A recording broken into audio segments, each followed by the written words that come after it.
सुनो भाई देखो, लास्ट क्लास में ना हमारा पहले जितना हो रखा है एक बार पहले वो सारा सारा पता होना चाहिए, ठीक है। और फिर उसके बाद जो आज करवा रहा हूँ ना वो सारी भाई ध्यान रखना, कम से कम ना 10 से 11 में हो सकते हैं 6 से 7 क्लास ऐसी होगी जिसके अंदर हमें बहुत सारी बातें समझनी है, क्योंकि इस पूरी बुक को करने के लिए ना वो सारी की सारी बात बहुत इंपॉर्टेंट है। बात सुन भाई, देखो होगा क्या भाई इसके अंदर की, जैसे मैं आज ना तुम्हें स्टेप्स बताऊंगा इस पूरे बुक के अंदर होगा क्या, ठीक है। तो अब जो मेरे पास ना पहली चीज़ है, जैसे मान लो हम क्या चैप्टर पहला कर रहे थे, मैंने क्या लिखा था, accounting for partnership firm fundamental, ये बातें मैंने बताई थी। तो हुआ क्या था देखो कि मैंने इसमें तुम्हें कुछ चीज़ें की मीनिंग बताई, उसके बाद मैंने आगे बताया, ठीक है। आज ना बताऊंगा, सबसे पहले ये बताऊंगा कि हमें इसमें पढ़ना क्या क्या है, ठीक है। मतलब कि स्टार्टिंग की जो थ्योरी वाली क्लास है ज़रूरी क्यों है। देखो भाई सबसे पहले ना जो मेरे पास क्या है कि जो चैप्टर पहला है, जो चैप्टर फर्स्ट है ना, उसके अंदर हम क्या पढ़ रहे हैं कि भाई फंडामेंटल्स पढ़ रहे हैं, कुछ रूल्स पढ़ रहे हैं, रूल्स है कुछ पहला चैप्टर में रूल पढ़ेंगे सारे, तो जितने भी रूल हैं वो सारे चैप्टर फर्स्ट में पढ़ लेंगे, ठीक है। उसके बाद ना जो फॉर्मेट वगैरह इसमें बनवाऊंगा मैं, जो फॉर्मेट इस चैप्टर के अंदर बनेंगे, ठीक है, जो भी फॉर्मेट इस चैप्टर में होंगे या फिर जो भी कंसेप्ट इस चैप्टर के अंदर होंगे चैप्टर फर्स्ट में, वो सारे के सारे हमारे चैप्टर सेकंड में भी जाएंगे। बस क्या हो जाएगा चैप्टर सेकंड के अंदर एक नया टॉपिक जुड़ जाएगा भाई, गुडविल। सब कुछ सेम होगा, बस गुडविल ऐड हो जाएगा, ठीक है। फिर उसके आगे हमारे पास क्या होगा, जो चैप्टर थर्ड है, चैप्टर थर्ड के अंदर हमारे पास जो बातें आएंगी वो ये होगा कि भाई जो पार्टनर अपना प्रॉफिट जिस तरीके से पहले शेयर कर रहे थे ना, वो चीज़ चेंज करना सिखाएंगे। देखो मैंने क्या बोला, पहले ये सारे जितना पढ़ना है ना सारा चैप्टर फर्स्ट में पढ़ना है हमें, बाकी आगे चैप्टर में तो भाई क्या है थोड़े चेंजेस वगैरह आएंगे, बस वो पढ़ेंगे और कुछ नहीं पढ़ना। चैप्टर फर्स्ट के अंदर जो पढ़ना है पढ़ लो। उसके बाद चैप्टर सेकंड हो गया हमारा, उसमें एक छोटी सी चीज़ ऐड होगी, वो है गुडविल, ठीक है। उसके बाद अगले में जो शेयर है, share of profit will change, ठीक है। जो चैप्टर थर्ड में क्या होगा, जो शेयर ऑफ प्रॉफिट है वो चेंज होगा, तो इसकी ट्रीटमेंट सीखेंगे। उसके बाद जो अगला मेरे पास है सब कुछ सेम होगा, चैप्टर फोर्थ पे पहुंच जाएंगे, ठीक है। इसमें क्या होगा भाई, हम सीखेंगे कि किसी भी न्यू पार्टनर को एडमिट कैसे करेंगे,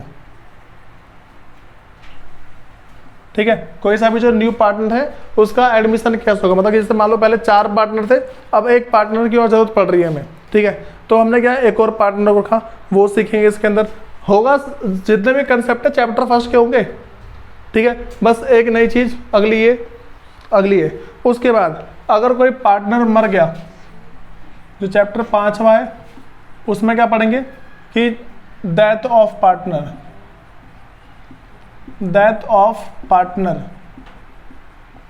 ठीक है।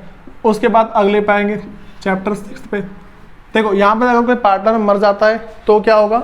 उसके बाद जो हमारे पास लास्ट में है, अगर भाई ऐसा होता है कि हम अपनी फर्म को बंद कर रहे हैं, ठीक है, तो ये लास्ट में सीखेंगे क्लोजिंग फर्म। ये बातें पता लग रही है। हमें क्या करना है भाई, स्टार्टिंग से पहले ये पता होना चाहिए, उसके बाद सारे चैप्टर चलेंगे, ठीक है। तो ये पूरा बेस समझना है, इसीलिए कह रहा हूँ कि जो हमारा चैप्टर फर्स्ट है ना ये सबसे इंपॉर्टेंट है भाई। कोई भी करवाता है ना उसको कुछ ज़्यादा इसकी जितनी भी थ्योरी है वो सारी की सारी हमें कवर करनी होती ज़रूर है। अगर थ्योरी कवर नहीं करेंगे ना तो आगे कुछ भी सीख नहीं पाने, चीज़ देख लेना बस, ठीक है। तो ये बातें पता लग गई पहले। ये तो हमारा था कि भाई पूरी बुक का ओवरव्यू कि हम क्या क्या करेंगे इसके अंदर। तो देखो उसके आगे अब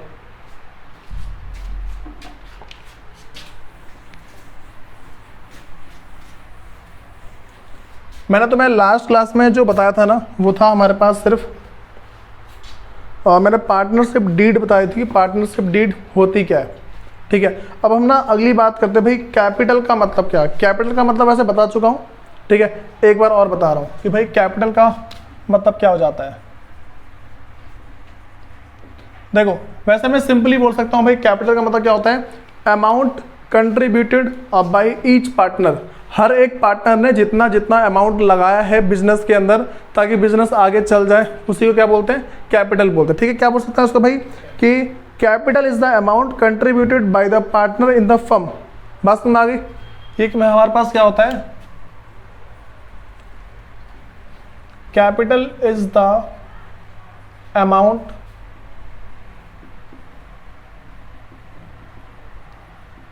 contributed by the partners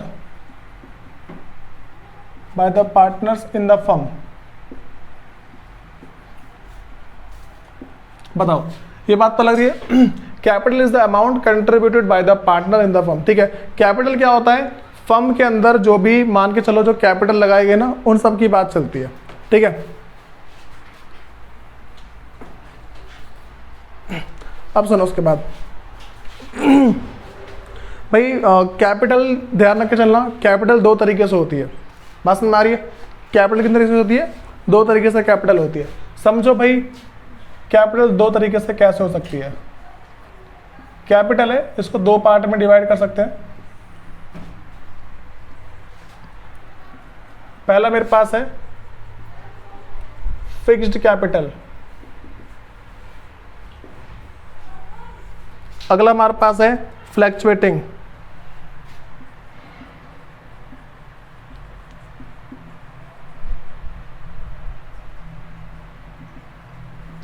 देखो, पहला मेरे पास है फिक्स्ड कैपिटल, दूसरा क्या है, फ्लैक्चुएटिंग कैपिटल। भाई हम ना बात करते हैं इन दोनों के बीच में डिफरेंस क्या है कि फिक्स्ड कैपिटल क्या होता है और जो फ्लैक्चुएटिंग कैपिटल है ये होता क्या है। देखो सिंपल से अगर मैं बात बोलूँ ना अच्छा एक बात सुनो, जैसे मान के चल लो, यहाँ देख जाओ सब, मैंने बोला कि स्टार्टिंग में मैंने अपनी कंपनी में पैसे लगाए थे 10,000 रुपये। पहले मैं तुम्हें एग्जांपल दे रहा हूँ फिक्स्ड कैपिटल का, किसका एग्जांपल है, फिक्स्ड कैपिटल का एग्जांपल देके चल रहा हूँ। ठीक है, अगर मैं फिक्स्ड कैपिटल की बात करता हूँ मैं स्टार्टिंग में पैसे कितने लगाए, 10,000 रुपये। ठीक है, अब क्या हुआ, मेरे को प्रॉफिट मिला। क्या मिला मेरे को, प्रॉफिट। ठीक है, तो मुझे जो प्रॉफिट मिला है ना, मान लो 5,000 रुपये मेरे को प्रॉफिट मिले इस पर, एक साल के बाद मुझे कितने मिले, 5,000 रुपये प्रॉफिट मिला। तो अब क्या करूँगा, मैं सीधा प्रॉफिट लूँगा और लेके घर चला जाऊँगा। ठीक है, फिर क्या हुआ, अगले साल ना 2,000 रुपये का लॉस हो गया। ठीक है, मैं अपने घर से पैसा लाऊंगा, दे दूंगा उसे। ठीक, फिर दोबारा प्रॉफिट हुआ, लेके पैसे घर चला गया। ठीक है, ये बात समझ में आ रही है? तो ये जो सारे के सारे ना, ये हमारे फिक्स्ड कैपिटल का एग्जांपल है। मैं तो बताता हूँ, फिक्स्ड कैपिटल का मतलब है हमें अपनी कैपिटल को इंटैक्ट रखना है, मतलब कि कभी भी उससे छेड़ना नहीं है। कैपिटल जो है वही की वही रहेगी, कोई इसमें दिक्कत नहीं आएगी। बात समझ में आई?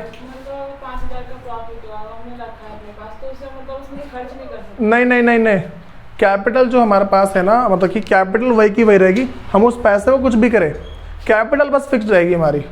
ठीक है, कैपिटल में कोई चेंज नहीं करना, ध्यान रख के चलना है इसमें। मैंने क्या बताया, कैपिटल में कोई भी चेंज नहीं होगा। ठीक है, अगली बात करते हैं भाई, हमारे पास क्या है, फ्लैक्चुएटिंग कैपिटल। फ्लैक्चुएटिंग कैपिटल के अंदर क्या होता है, जो भी प्रॉफिट होगा उसी में ऐड कर दिया, जो लॉस हो गया उसी में से माइनस कर दिया। कुछ भी चीज़ें होंगी ना, सारी की सारी कैपिटल से करते रहेंगे। जैसे मान के चलो कि मेरे पास 10,000 रुपये की वो थी, मेरे पास 10,000 रुपये की कैपिटल है, 10,000 रुपये का ये जो मेरे पास कैपिटल है, इस कैपिटल के अंदर कोई सा प्रॉफिट हुआ, ऐड कर दो, ऐड कर दिया प्रॉफिट। लॉस हुआ, लेस कर दिया। ठीक है, ड्राइंग करी मैंने, उसको भी लेस कर दिया। मैं अब तक मैंने मान लो एडिशनल कैपिटल लगाई। अच्छा, अगर ना एडिशनल कैपिटल लगानी होती ना, तो इसमें हम एडिशनल कैपिटल लगा सकते हैं। ठीक है, तो पहले बात तो लग रही है फिक्स्ड कैपिटल का मतलब क्या है और फ्लैक्चुएटिंग का मतलब क्या है, इसके बारे में और जो बातें होंगी ना वो आगे समझाऊंगा। ठीक है, जैसे मान लो कि फिक्स्ड का मतलब क्या हमारे पास और जो फ्लैक्चुएटिंग है इसका मतलब क्या, इतना नॉर्मल तुम्हें पता लग गया होगा। फिर आगे जो भी बातें होंगी ना वो सारी की सारी लिखवा के समझा दूंगा एक बार कि भाई क्या क्या बातें इसके अंदर आती हैं। ठीक है, अब सुनो, तो एक बार दोनों की जो मीनिंग वगैरह लिखवा दे रहा हूँ मैं, फिर देखना क्या क्या है। लिख लो पहले फिक्स्ड कैपिटल के अंदर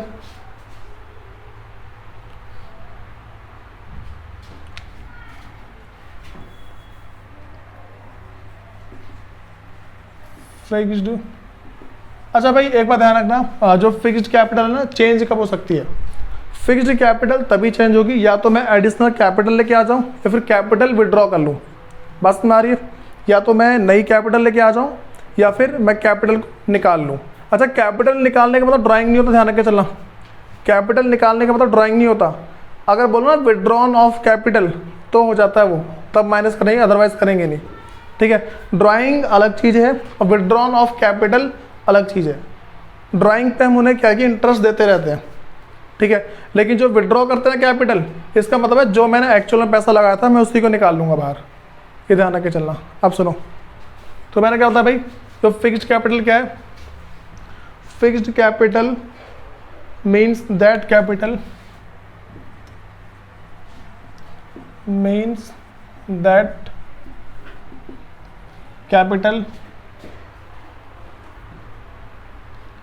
of the partners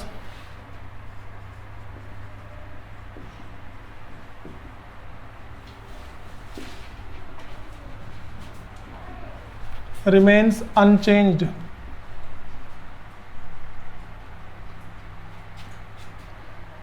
or fixed. It can be changed only when there is new addition of capital or withdrawn of capital। बताओ, ये बातें पता लग रही है? मैंने क्या बताया? फिक्स्ड कैपिटल का मतलब है, fixed capital means that capital of the partner remain unchanged और fixed.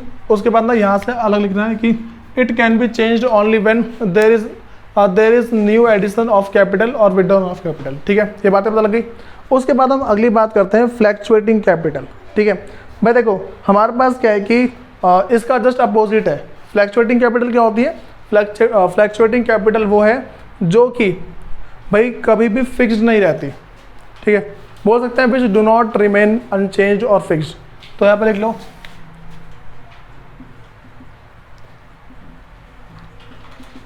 Fluctuating capital means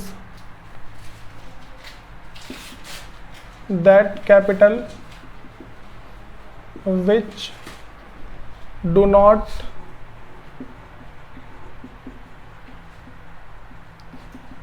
remain unchanged और फिक्स्ड। इतनी बस बात ध्यान रख के चले लो। ठीक है, तो भाई तुम्हें ना फिक्स्ड कैपिटल और जो फ्लैक्चुएटिंग कैपिटल इसके बारे में पता लग गया होगा।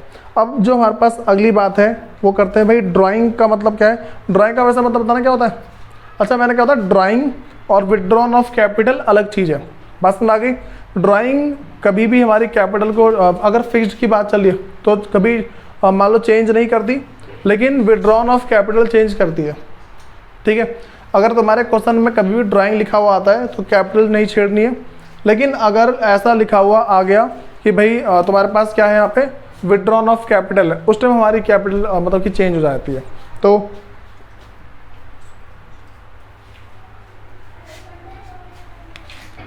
एक बार ड्राइंग का मतलब देख लो।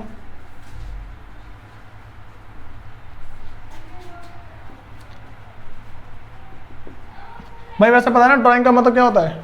ड्राइंग हमारा एक ऐसा अमाउंट होता है जो कि पार्टनर अपने पर्सनल यूज़ के लिए निकालता है। ठीक है, वो कैश में भी हो सकता है और फिर काइंड में भी हो सकता है। मतलब कि जैसे मान के चलो हमारी ना लैपटॉप बनाने की कंपनी है। ठीक है, लैपटॉप बनाने की अगर कंपनी है तो उसमें क्या हुआ कि भाई जो एक पार्टनर है उसने 2 लैपटॉप ले लिए अपने बच्चों के लिए, तो ये भी क्या हो गया? ड्राइंग हुआ। और किस में हुआ है? काइंड में। और अगर मान लो उसने कैश निकाला होता तो उस टाइम क्या होता?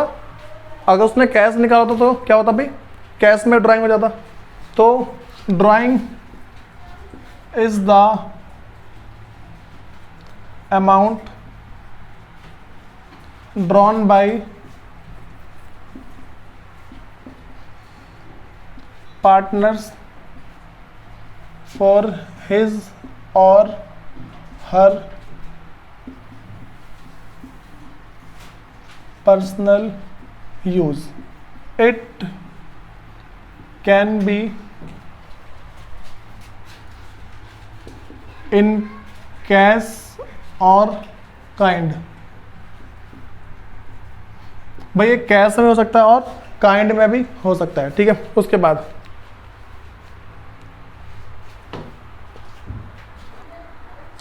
भाई हमारे पास है प्रॉफिट शेयरिंग रेशियो क्या होता है।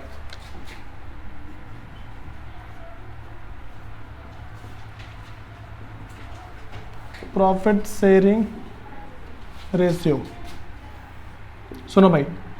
अच्छा देखो हमारे पास ना पहले समझते हैं प्रॉफिट शेयरिंग रेशियो होता क्या है। देखो प्रॉफिट शेयरिंग रेशियो का मतलब एक ऐसा रेशियो होता है, एक ऐसा अनुपात होता है जिसमें पार्टनर्स जो भी प्रॉफिट हुआ है आपस में बांटेंगे। जैसे मान के चलो तरीके हो सकते हैं इसका, मैं बोल दूं कि भाई दो पार्टनर है, वो बराबर बराबर प्रॉफिट बांटेंगे। तो बराबर बराबर का मतलब क्या है, 1:1, ठीक है। उसके बाद अगर बोल दो 3 पार्टनर है तो इसमें क्या होगा, 1:1। तीनों में जैसे मान लो 3 लाख का प्रॉफिट हुआ, ठीक है। तो 3 लाख के प्रॉफिट में क्या होगा भाई, तीनों में 1-1 लाख बढ़ जाएगा। बस हमारी इसे क्या बोलेंगे, इक्वल। तो मैं तुम्हें ना एक ना प्रॉफिट शेयर करने का ना एक एग्जांपल भी करा दूंगा भाई, करते कैसे, प्रॉफिट को शेयर कैसे किया जाता है, ठीक है। तो देखो मेरे पास प्रॉफिट शेयर रेशियो मतलब पता लगा। प्रॉफिट शेयरिंग रेशियो क्या होता है, एक ऐसा रेशियो होता है जिसमें पार्टनर अपने फ्यूचर प्रॉफिट या लॉस को बांटते हैं। अच्छा ये बताओ मेरे को, एक किसी के मन में क्वेश्चन आया कि ये सिर्फ प्रॉफिट शेयरिंग रेशियो क्यों लिखा है, प्रॉफिट और लॉस शेयरिंग रेशियो क्यों नहीं लिखा, लॉस भी तो होगा ना। तो प्रॉफिट और लॉस शेयरिंग रेशियो होना चाहिए ना।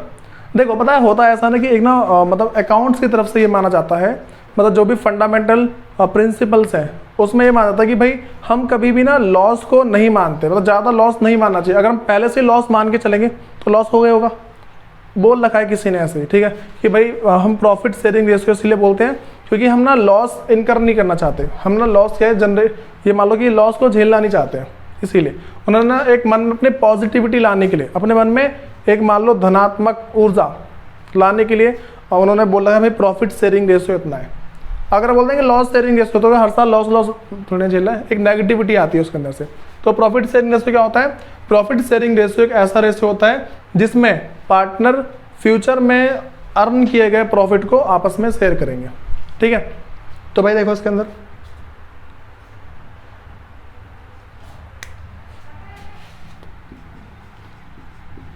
Profit sharing ratio is the ratio in which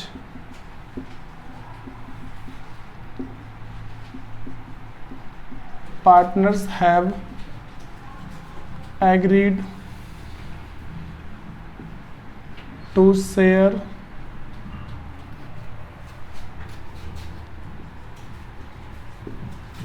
future profit और लॉसेस, ठीक है। ये बातें पता लगी कि हमारे पास प्रॉफिट शेयरिंग रेशियो क्या होता है। उसके बाद भाई हमारे पास है, अच्छा एक और वर्ड का मतलब समझ रहा हूँ, गारंटी ऑफ प्रॉफिट, ठीक है। एक वर्ड है हमारे पास गारंटी ऑफ प्रॉफिट। अब भाई समझो कि ये क्या चीज़ है, गारंटी ऑफ प्रॉफिट का मतलब क्या है। मैं तुमसे ऐसा बोल दूँ, मान के चलो कि भाई पहले 2 जने अपने बिजनेस चला रहे थे, ठीक है। मान के चलो अंबानी ले लो, दूसरा अडानी ले लो, ठीक है, बड़े बड़े लोग हैं, पहले अपना अपना बिजनेस चलाने लग। अब ये क्या, दोनों पार्टनर बन गए, ठीक है। पार्टनर बनने के बाद ना इन्होंने बोला कि भाई हम क्या करते हैं, हम ना जो बिल गेट्स है, ठीक है, वो भी एक अमीर आदमी है, तो अब क्या है कि भाई उसको ले लेते हैं अपने साथ। बस भाई 2 जने पहले से पार्टनरशिप में हैं, तीसरे जने को ले लेते हैं, ठीक है। और तीसरे का नाम क्या है, वो मतलब बिल गेट्स नाम है। तो अब ना बिल गेट्स को उसने दोनों ने जैसी कॉल करी ना, तो भाई बोला कि बिल गेट्स बात ऐसी है, हमारे साथ ना पार्टनरशिप में आ जाओ, ठीक है। तो उस बिल गेट्स ने बोला कि भाई मैं तुम्हारे साथ पार्टनरशिप में तभी आऊँगा जब मुझे हर साल कम से कम 10 लाख का प्रॉफिट तुम पक्का करके दोगे। बात समझ आ रही है। उसने क्या बोला कि मैं तुम्हारे साथ पार्टनरशिप में तभी आऊँगा जब तुम मुझे ये श्योरिटी दोगे कि तुम मुझे हर साल 10 लाख का प्रॉफिट दोगे। बात समझ आई। तो ये क्या चीज़ है, गारंटी दी ना, बात बोला। गारंटी का मतलब क्या होता है भाई, गारंटी का एक ही मतलब निकल के आता है, जब भी कोई पार्टनर किसी और एक पार्टनर को एक गारंटी देता है कि तुम्हें इतना प्रॉफिट होगा ही होगा, मतलब तुम्हें इतना प्रॉफिट मिलेगा ही मिलेगा, ठीक है। तो उस केस में ये जो चीज़ जो गारंटी दी है ना, इसी को बोलते हैं गारंटी ऑफ प्रॉफिट। बात क्या पता लग गई? तो भाई इसके अंदर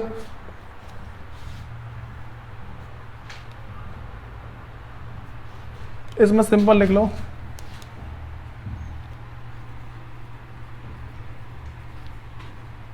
गारंटी ऑफ प्रॉफिट।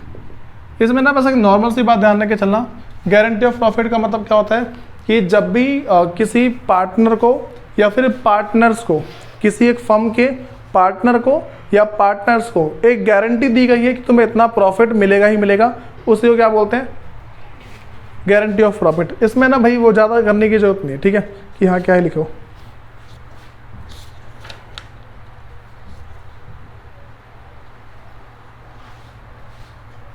भाई सुनो, अब ना जो तुम्हारे पास अगली चीज़ है, अब लिखवा रहा हूँ, हेडिंग डालो फीचर्स ऑफ पार्टनरशिप, या फिर बोल सकते हैं कैरेक्टरिस्टिक्स ऑफ पार्टनरशिप। मतलब जो पार्टनरशिप है उसके क्या क्या फीचर्स होते हैं। ये हो गया सबका यहाँ तक?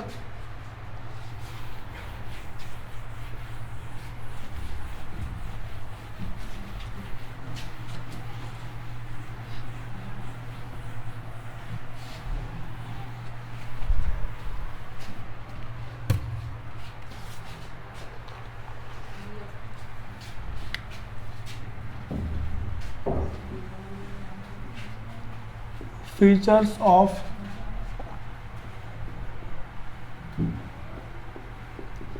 पार्टनरशिप।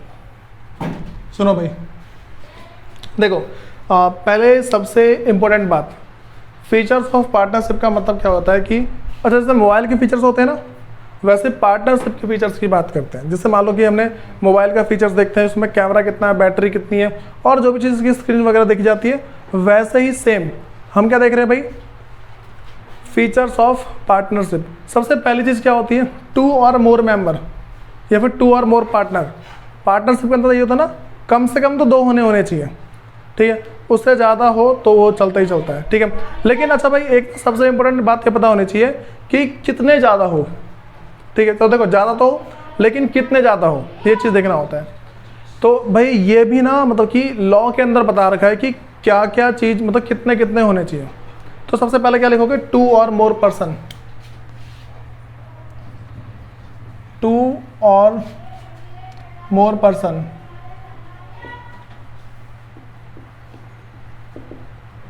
ठीक है। क्या है हमारे पास? 2 और मोर पर्सन है, 2 या 2 से ज़्यादा पर्सन होने चाहिए, ठीक है। तो भाई इसमें हमारे पास ना कुछ कुछ कंडीशन और लिखवा दे रहा हूँ कि कौन कौन से इंसान ऐसे हैं जो पार्टनर नहीं बन सकते। बात समझ भाई, कौन कौन से इंसान ऐसे हैं जो पार्टनर नहीं बन सकते हैं, ठीक है।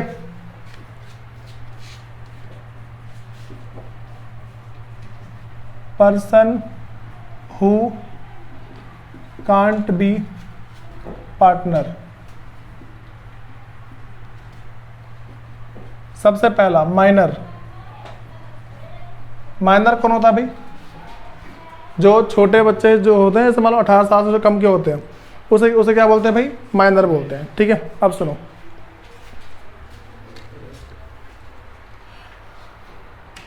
देखो तो भाई मेरे पास क्या पहला माइनर है, उसके बाद दूसरा हमारे पास है भाई person of unsound mind. Person of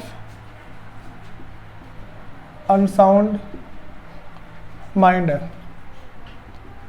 तीसरा person disqualified bye any law.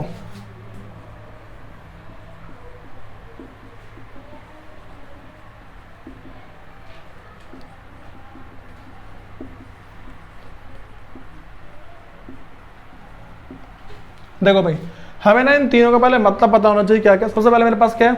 Minor. Minor कौन होता है भाई?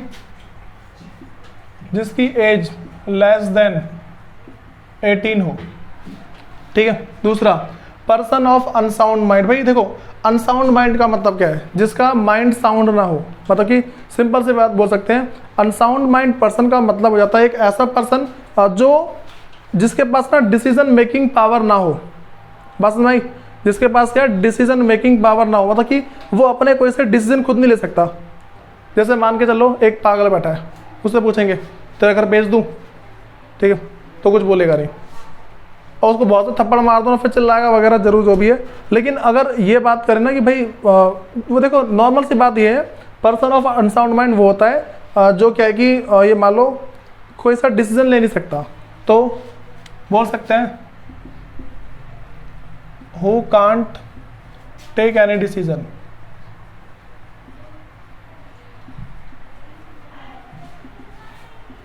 भाई सबसे इंपॉर्टेंट ये है person disqualified by any law. सुनो भाई, कभी भी कोई एक पर्सन जो कि मान लो लॉ के द्वारा डिस्क्वालीफाई कर दिया है। भाई लॉ के द्वारा डिस्क्वालीफाई का मतलब क्या होता है यहाँ पे, जैसे मान लो मैं ऐसा बोल दूँ कि एक पर्सन था, वो किसी कंपनी के साथ ना मान लो अपना बिजनेस चला रहा था। एक पर्सन था, वो किसी कंपनी में मान लो एक पार्टनर था, ठीक है। और पार्टनर होने के बाद क्या हुआ भाई, एक बात निकल के आई कि उसने ना मान लो कंपनी में मान लो जो भी कुछ मान लो खाने का सामान बना था, खाने के बनने के सामान उसने जहर मिला दिया सब में, ठीक है। बहुत सारे इंसान मर गए, ठीक है। अब भाई उसके बाद क्या हुआ, सारी बात पहुंची कोर्ट में। कोर्ट में जब बात पहुंची ना, तो भाई उन सब ने क्या बोला कि मतलब कोर्ट ने क्या बोला, उसको एक डिसीजन दिया कि भाई ये जो है ना, इसको मैंने डिस्क्वालीफाई कर दिया, अब इससे कोई भी किसी भी तरह की फाइनेंशियल ट्रांजैक्शन नहीं करेगा, ठीक है। तो पहले तो इसको बोलते हैं डिस्क्वालीफाइड बाय लॉ, ठीक है। अच्छा देखो, क्वालिफाइड का मतलब क्या होता है, किसी भी काम के करने के लायक है। लॉ ने डिस्क्वालीफाई कर दिया है, मतलब कि इसको किसी काम का नहीं छोड़ा। अच्छा वो तुमने सुना है मतलब कि अगर कोई बच्चा नकल मारता और पकड़ा आता है बोर्ड में, तो उसको डिस्क्वालीफाई करते हैं, 3 साल के लिए करते हैं डिस्क्वालीफाई। इसका मतलब क्या होता है भाई, इसका एक ही मतलब निकल के आ जाता है कि अगर कभी भी मतलब गवर्नमेंट उस बच्चे को ना 3 साल के बाद वो इसके लायक होगा कि वो एग्ज़ाम दे पाए। बात समझ में आ गई? फिर सुनो भाई, पर्सन डिस्क्वालीफाई बाय लॉ, इसका एक मतलब और निकाल सकते हैं। जैसे मान के चलो कि कोई टेररिस्ट हो, ठीक है। सरकार ने बोल रखा है अगर कोई भी कंपनी या कोई भी फर्म अगर किसी भी मान के चलो टेररिस्ट को अपने साथ पार्टनर बनाना चाहता है तो नहीं बना सकती। बात पर लगी? देखो कॉमन सेंस लगाओ, कोई भी टेररिस्ट को क्यों अपना पार्टनर बनाएगा? अगर मान लो कोई अपना फ़ायदा देख के बनाता भी, सरकार ने मना कर रखा है। बात समझ आ गई? तो इन 3 बात का मतलब पता लगा। अब अगली बात करते हैं, मिनिमम पार्टनर कितने होने चाहिए और मैक्सिमम पार्टनर कितने होने चाहिए, ठीक है। तो देखो जो हमारे पास मिनिमम है भाई, मिनिमम तो 2 होने चाहिए। अगली बात करते हैं मैक्सिमम, ठीक है भाई। मिनिमम 2 है और मैक्सिमम कितने होना चाहिए भाई? इसमें 2 केस हैं, ठीक है।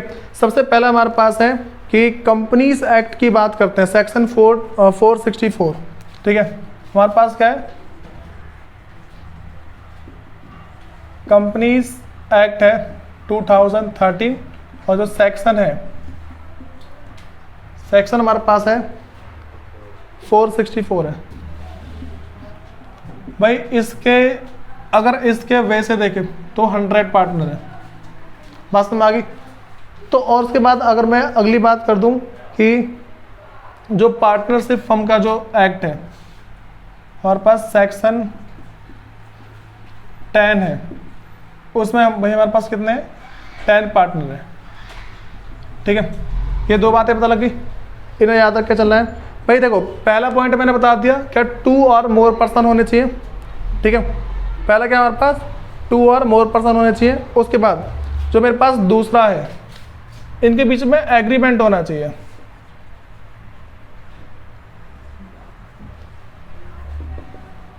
ठीक है। इनके बीच में क्या है भाई? एग्रीमेंट होना चाहिए। और सुनो भाई, एक बात ध्यान रख के चलना, पार्टनरशिप जो है ना एक एग्जिस्टेंस में तभी आती है जब उसके बीच में एक डीड बनी हो। डीड का मतलब बता था मैंने क्या होता है, ठीक है। पार्टनरशिप डीड का मतलब बता चुका हूँ कि भाई एग्रीमेंट ही होता है। और कौन सा होता है वो? रिटर्न होता है। एग्रीमेंट 2 टाइप से होते हैं, एक ओरल होता है, दूसरा हमारे पास रिटर्न होता है, ठीक है। जो रिटर्न वाला है ना उसको डीड बोला जाता है पार्टनरशिप के अंदर। तो देखो भाई हमारे पास क्या है कि partnership come into existence by agreement. तो यहाँ पे एक बात ध्यान रख के चलना,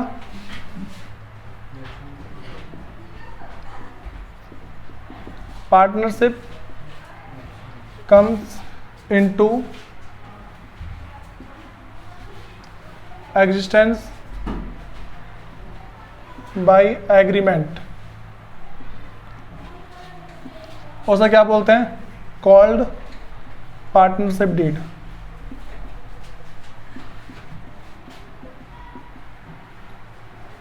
भाई वो तो मैं बातें बता चुका हूँ कि एग्रीमेंट में बी रिटर्न और इन ओरल, ठीक है।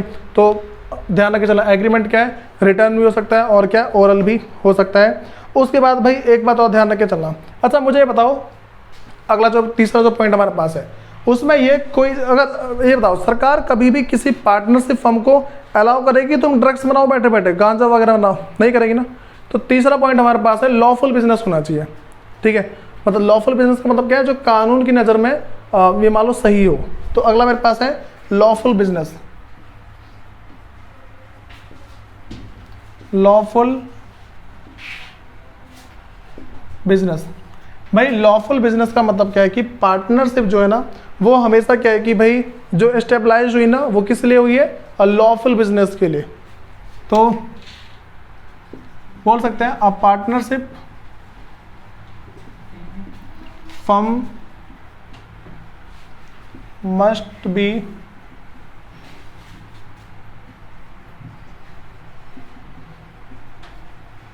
established for doing legal work, ठीक है। ये बातें पता लगी। उसके बाद सुनो भाई, हमारे पास फोर्थ जो है वो है प्रॉफिट शेयरिंग। क्या होना चाहिए, प्रॉफिट शेयरिंग। सुनो भाई एक बात समझ के चलना, अगर किसी भी पार्टनरशिप के अंदर प्रॉफिट शेयरिंग नहीं है तो उसको पार्टनरशिप नहीं बोलेंगे। बात समझ भाई, किसी भी पार्टनरशिप के अंदर अगर प्रॉफिट शेयरिंग नहीं हो रहा ना, मतलब कि पार्टनर के बीच में अगर प्रॉफिट को शेयर नहीं किया जा रहा है तो भाई उसे हम क्या है कि बोल सकते हैं कि उसे हम पार्टनरशिप नहीं बोलेंगे फिर। क्योंकि देखो मैंने क्या होता था, पार्टनरशिप क्या होता है, मैंने उसकी डेफिनेशन लिखवाई थी, partnership is relation between the person who have agreed to done some business, ठीक है। फिर जाके एक लाइन मैंने बोली थी, अच्छा एक बात और इसमें, दो लाइन और है, मतलब कि दो लाइन इसके अंदर। पहली लाइन हमारे पास क्या है, इनमें प्रॉफिट शेयरिंग होना चाहिए, प्रॉफिट शेयर होना चाहिए बीच में, ठीक है। और उसके बाद अगला क्या है भाई, देखो पहले तो प्रॉफिट शेयर, उसके बाद हमारे पास है कि वो जो काम है वो या तो एक के द्वारा किया जाना चाहिए सबके लिए, या फिर सारे के सारे मिलके करें। डेफिनेशन पढ़ लें, समझ में आ जाए, ठीक है, जैसे जैसे मैंने बता रखे। उसके बाद और क्या, ठीक है। अब भाई हमारे पास है profit sharing,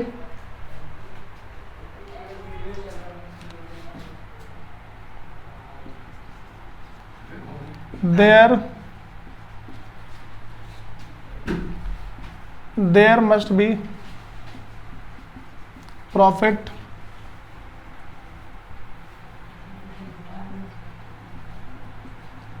sharing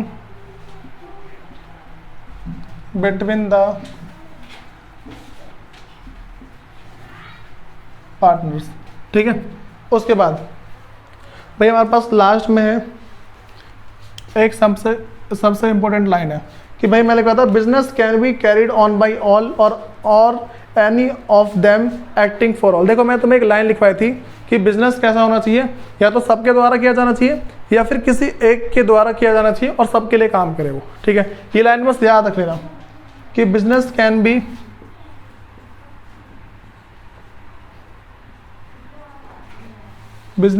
be carried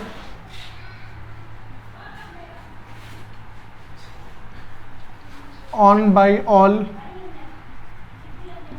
or any of them acting for all, ठीक है। ये बात समझ में आ रही है। हमारे पास क्या है कि भाई देखो ये ना 5 हमारे पास फीचर्स है, बोल सकता है कि फीचर्स ऑफ पार्टनरशिप है ना, ये 5 इंपॉर्टेंट फीचर है। तो इनको तुम्हें ना देखो ये तुम्हें सारे के सारे पता होने चाहिए पहले तो, ठीक है भाई। इसके बाद हमारे पास 2 से 3 टॉपिक और हैं। सबसे इंपॉर्टेंट जो हमारे पास टॉपिक है ना वो पार्टनरशिप डीड है। बस समझ आ गई, सबसे इंपॉर्टेंट टॉपिक है हमारे पास पार्टनरशिप डीड। तो पार्टनरशिप डीड अगर हमें समझ में आती ना तो भाई मान लो आगे का सारा कर सकते हैं आसानी से, ठीक है। तो पहले इतना एक बार नोट डाउन कर लो, फिर जाके देखते हैं इसके आगे।